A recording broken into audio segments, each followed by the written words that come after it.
So much, and thank you all for attending. My name is Liz Owens. I'm a Senior Regulatory Analyst with the IRB. Today we'll be discussing continuing reviews, regulations, and submissions. Our agenda includes a review of the federal regulations, UT Southwestern HRPP Policy 2.2 for CRs and AUs, preparation steps, and we'll review the first 3 sections of the CRE IRB Smart Forms. And there are also some tips and resources at the end of this presentation.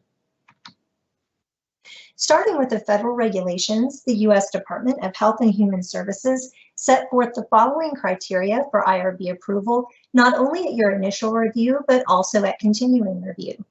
And this criteria, as well as additional federal regulations and our institutional policies, speak to the purpose of the questions that we ask in the Smart Forms that you'll find in eIRB.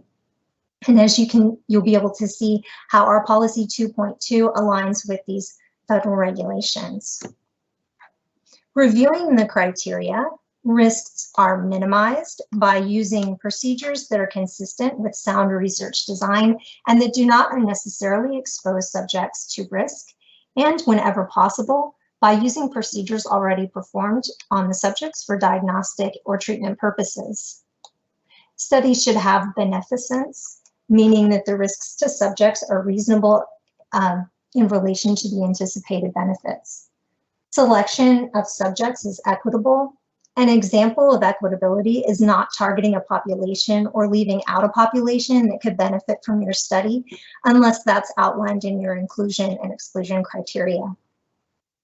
Informed consent will be sought from each prospective subject or the subject's legally authorized representative and appropriately documented in accordance with and to the extent required by law. Informed consent will be appropriately documented or appropriately waived in accordance with the federal regulations. When appropriate, the research plan makes adequate provision for monitoring data collected to ensure the safety of subjects. An example of this is your Data Safety Monitoring Board or Data Safety Monitoring Committee. When appropriate, there are adequate provisions to protect privacy of subjects and to maintain the confidentiality of data. Appropriate safeguards are included to protect subjects likely to be vulnerable to coercion or undue influence. And there may be additional requirements that you have for IRB approval if your research involves pregnant women, fetuses, neonates, prisoners, or children. And now we'll take a look at the Common Rule. The Common Rule was revised. The revised 2018 Common Rule was published on January 19th of 2017, and its effective date of compliance is January 21st of 2019. So we'll go through each column one at a time, starting at the Convene Board. Full board studies are approved for 1 year, and they require continuing review annually. And when the revised rule came, annual updates are for research that is considered to pose minimal risk for participants. So how that changed is that sometimes studies that are under the revised Common Rule may have an annual update if the research has progressed to the point that it involves only one or both of the following: data analysis and or accessing follow-up clinical data from procedures that subjects would undergo as part of their clinical care. And going on to expedited study column, expedited studies approved prior to the Common Rule still require a continuing review. Expedited studies under the revised Common Rule require an annual update unless determined to need a continuing review by the IRB. Exempt studies, you'll see in this column, we have ID for it depends. Exempt studies do not have a continuing review or annual update unless the exempt category requires a limited review by the IRB. Exemption categories 2 and 3 are examples of that. And I've included a link here that says Revised Common Rule Questions and Answers, and those outline all the categories of your expedited and exempt studies. And now moving on to our UT Southwestern HRPP Policy 2.2 on continuing reviews. You'll find a link to the full policy in the resource section at the end of this slide, but we'll be highlighting areas that are specific to our continuing review policy. So unless UT Southwestern determines otherwise, continuing review of research is not required for research approved on or after January 21st, 2019, which meet one of the following criteria.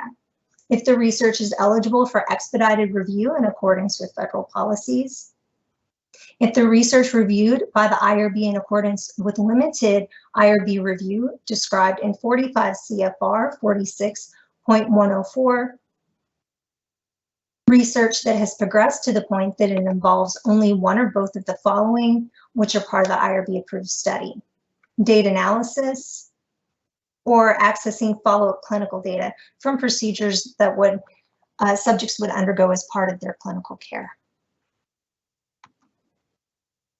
The research protocol must continue to satisfy the criteria that's set forth in the federal regulations that we've reviewed for the IRB to approve the protocol for continuation. IRB approval period can extend no longer than 1 year after the start of the approval period in which the study was approved or conditionally approved. The principal investigator may not continue research after expiration of the IRB approval. Continuation is a federal violation as outlined in the federal requirements. If the IRB approval has expired, the PI must cease all research activity and may not enroll new subjects in the study after the expiration of the IRB approval. The UT Southwestern HRPP will require an annual update when continuing review is not required for studies approved via expedited or convened board review, and may close studies if the annual update is not submitted in a timely manner. The PI must submit CRs and AU reports approximately 1 month prior to expiration for studies as long as the research remains open to enrolling new subjects, continues to carry out research procedures or intervention, or remains active for long-term follow-up, and/or requires analysis of data with identifiers, or for research externally funded, the project is being funded locally. Meetings can fill up quickly, so in addition to it being in our policy, submitting your study at least 30 days before it's due will give us adequate time for meeting assignments, and it'll also give you adequate time for any follow-up questions or requested changes that you may receive from your analyst. And now to review what our 2.2 policy says about expedited continuing reviews. The IRB may use expedited procedures for continuing review under the following circumstances. If your study was initially eligible and continues to be eligible for expedited procedures, or the research is permanently closed to enrollment of new subjects, all subjects have completed all research interventions, and research remains active only for long-term follow-up of subjects, or where no subjects have been enrolled at UT Southwestern and no risks have been identified either at UT Southwestern or any of the participating sites if it's a multi-site study. The only remaining research activities are limited to data analysis, or the IRB previously determined and documented at a convened meeting that the research is no greater than minimal risk, and all of the following are true. No additional risks have been identified, and if the research involves study drug or medical devices, it does not require an IND, an IDE, and/or the device is approved for marketing and being used in accordance with the approved labeling. Administrative review of annual updates.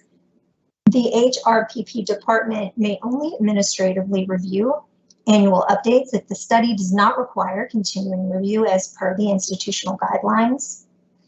The HRPPD, IRBD, IRB chair or designee reviews the annual updates.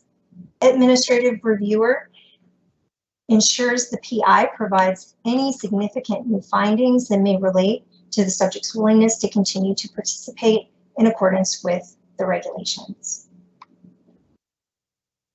And here's a summary of the continuing review procedures by a convening board that are outlined in our policy 2.2.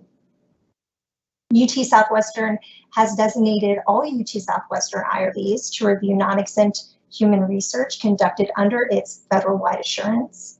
Continuing review of research will be performed by any of the designated IRBs. The HRPPD staff assigns a primary reviewer for each CR based on the IRB's members' education, background, and expertise. For research requiring expertise in multiple areas of science or ethics, additional reviewers may be assigned as determined by the HRPPD staff, IRPD, or chair. In selecting the reviewers, he or she must have appropriate scientific or scholarly expertise. If necessary, ad hoc or cultural consultants with appropriate expertise will be asked to participate in the pre-review and or IRB review process. All IRB members are responsible for reviewing all information in the review packets in advance of the meeting. The convened IRB makes the final determination on the outcome of the review. The meeting deliberations are documented in meeting minutes. And next we'll talk about the preparation of your continuing review or annual update. In preparation for your review, alert your team if their city training is expired or will be expiring soon. HIPAA is only required one time, but UT Southwestern specific human subject protection and good clinical practice needs to be updated every 3 years. That's if your study requires GCP. Here is a link to City's website. Your city account should have the same institutional email address as is in eIRB.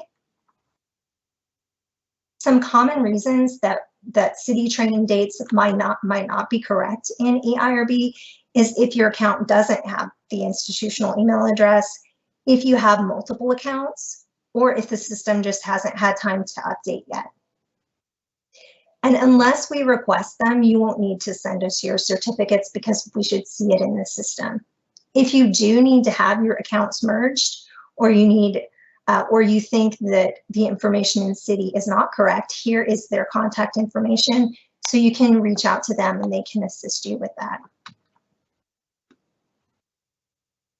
Looking at forms, in preparation to submit your continuing review, make sure to give yourself enough time and take a moment to see what was reported in your previous continuing reviews, such as what was the study status, the enrollment numbers? Does the study enroll vulnerable populations? Does my study have a DSMB? Especially if you've acquired your study from a previous coordinator. If your study was approved after the 2018 Common Rule and the study was approved using the eIRB Lite system, you will need a Form B. This is your personnel form. If your study is a repository, you'll need to include a repository CR supplement form. And if your study has a DSMB, you may need to include a DSMB report if the report was provided. So if your study does need that Form B, make sure to reconcile what we have in eIRB with what you have on your Form B. And now I'll show you how to download that Form B. So this is pretty much what it looks like when you log into your study. I've removed some study-specific data, but you'll go to this Documents folder that's under the red arrow. The first items you see are your approved PDF documents. And then when you scroll down, you'll see the approved study documents that are Word versions. This is where you'll get your Form B to revise for your study. It's also where you'll download documents for modifications. And now we'll look at the first 3 pages of your eIRB Smart Forms. Let's discuss the flow of your study and how that works with the flow of this application, starting with 1.1. When, for example, when your study first opens, you haven't enrolled anyone yet. Sometimes you get a continuing review and you haven't enrolled anyone yet. And if that's the case, then you would select the first radio button. And if you selected that first radio button, None of the other status options under 1.2 would appear because none of those would apply. And then you start enrolling patients next. You've enrolled participants and you're open to enrollments. So the next option is what is selected in this example. Enrollment of participants at this site is ongoing.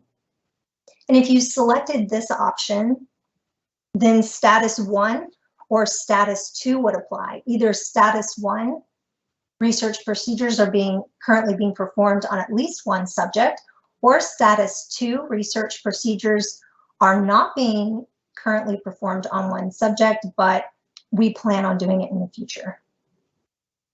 And next, after you've completed your study, you completed at least the enrollment portion of your study, then you may select study is permanently closed to enrollment.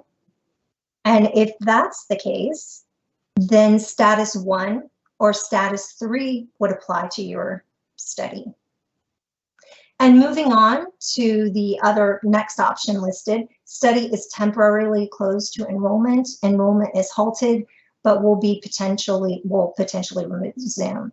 So this option could be selected, for example, if the FDA put a pause on the study for some sort of safety issue, but they haven't closed it yet.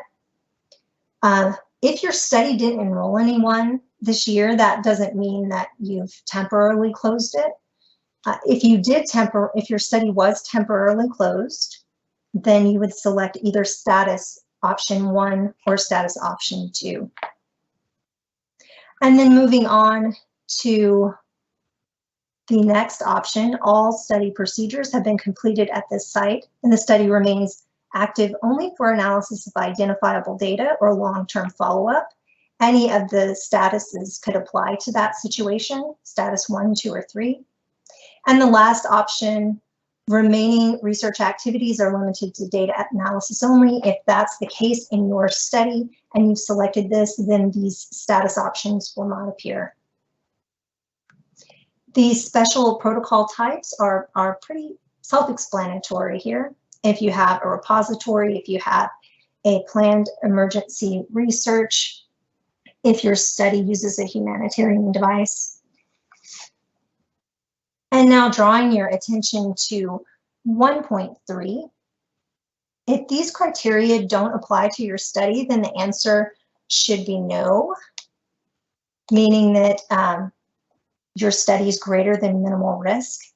The way that you answer this question corresponds with a section that I'll show you when we get to section 3.0. You'll have time to elaborate and back up this answer. And this is important, the way that we fill it out, because it helps us determine what type of review that your study needs. Because your study, for example, if you had a full board study and it was time for your continuing review, but you hadn't enrolled anyone yet, that would be an example of when you would select this first option and your study wouldn't need to be reviewed at a full convened board, but could go for a limited review if that was the case.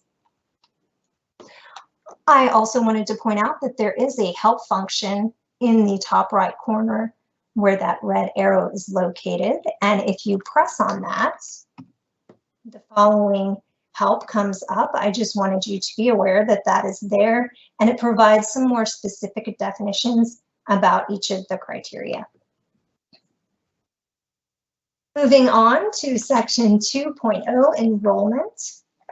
The first couple of questions here are auto-populated, and then you begin entering your data in section 2.2.1. In this section, this should be the total number of subjects at last year's review. 2.2.2 is your enrollment since that time, and the numbers in 2.2.3 should be these two sections added together. In addition to that, section 2.2.4, which is your active subjects, 2.2.5, which is your completed subjects, and 2.2.7, your total withdrawals. These numbers should also add up to equal the number that's in 2.2.3. So each one of your subjects should just go into one of those categories and each count one time. And now we'll look at section 3.0. In section 3, having accurate responses in these sections, as previously mentioned, helps us determine whether there are ongoing procedures that require a convened board review, in the case if you have a full board study, and how you answered 1.3 is supported in 3.2. So please complete 3.2, outlining what the follow-up procedures are and whether or not those are for research or are for standard of care. And now for some additional tips. Be mindful when submitting modifications near time of your continuing review, because you can only have a continuing review or a modification open at the same time. You can only have one or the other. So we recommend not submitting your modification within 8 weeks of your study's expiration, just to be on the safe side. Regular review of your queue will not only help you to submit your continuing reviews in a timely manner, but it'll also let you know if you were mistakenly added to a study or if you were not added to a study that you should have been added to. The SMART forms ask you questions about your PERSOs, patient safety, and deviations. So we do want those information on those sections that ask for those summaries, but we don't require or validate deviation logs or adverse event logs. Review of anonymous data is not considered human research. So if your PI believes that the study falls into this category, please reach out to us to discuss the possibility of closing your study, and that way you're not putting in that effort and work if it's not necessary. And just one more reminder, HRPP policy states that any studies that are inactive for a period of 3 years or longer should be closed, or the PI has to provide justification for keeping the study open. Here are some helpful resources, both for the federal guidelines that we discussed, the federal guidelines included in our 2.2 internal policy, and then also the complete policy and procedure library, as well as the complete 2.2 CR policy.